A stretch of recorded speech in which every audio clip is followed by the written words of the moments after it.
straight rematch for Cleveland. They beat East Hamilton last week. Tonight at Knoxville West, who beat the Blue Raiders by 10 way back in September. Cleveland got into a 21-0 hole in that game, and they dug themselves another deep one to start tonight. It's a first quarter touchdown right there by Nathan Cottrell. Helmet comes off, but conversion after it was good. 8-0 becomes 14-0. When Seth Marshall hits Cottrell, it was 21-0, and TJ Parker in the game is like, what is happening? And it didn't get any better for them. Justin Hodge from a couple out. Max Bacon would add a touchdown run as well for the Rebels, who took a 35-0 lead at the half. Second half, opening possession, Blue Raiders moving across midfield, but TJ Parker puts it on the ground, and yeah, this is about how the night went. Max Bacon picks it up, gone the rest of the way. Parker and the Raiders can't believe it. They would finally crack the scoreboard with 2 second-half touchdowns. Austin Herink to Tyler Davis once, and then Herink would hit his man Tyler Davis one more time on a much larger one.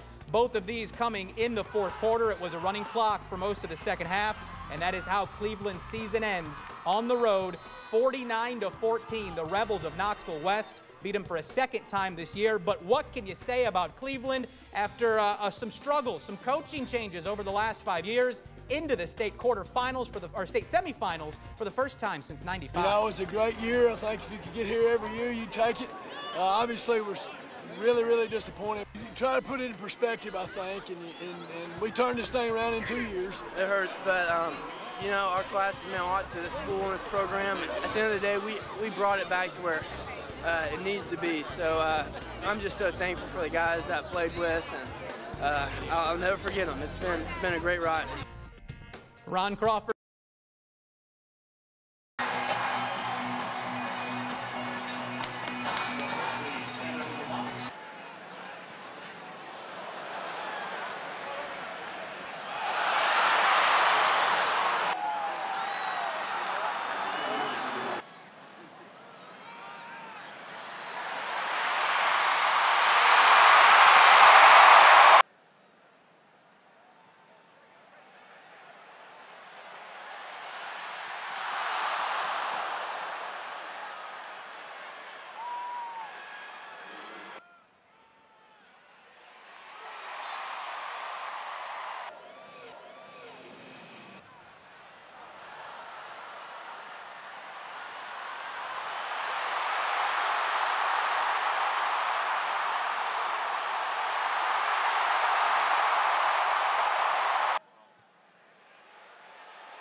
After the successful inaugural year hosting the cycling championships,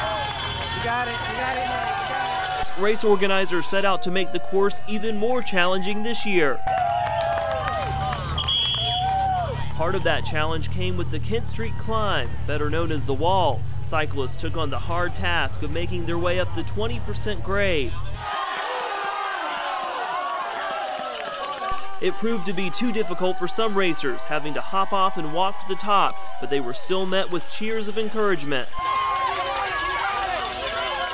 Once we moved here, we found out they were coming up our hill for the first time and got really excited. The next thing we did was call all our friends and tell us, hey, don't make plans for Memorial Day because you guys are coming over here and cook out and hang out and watch the race. Megan Williams and Ben Stewart just moved to Kent Street. They had front row seats to all the action. We walk this hill every day, and it's a tough one. Just watching these gals go up this hill, it's just amazing to see how well and how fast they can climb that thing. Avid cyclists like Lori Heron say Kent is one of the toughest climbs they've ever seen. She says she'll leave the challenge up to the pros. Have you ever tried to climb it yourself? Oh, no, I never will. No, I might walk it, but that's about it. And I would never even come down it. That would scare me even more. Log Frogger resident and avid basketball player Justin Hampton has a shot most players don't get. He was one of only 35 people in the whole country picked for the USA Select team and a chance to go pro in Europe. I didn't believe it. I thought it was unreal. I thought it was a miss email, like they sent it to the wrong person. But it wasn't a mistake. Justin earned a spot on the USA Select basketball team during a 3-day, 10-game tryout in Charlotte a couple weeks ago.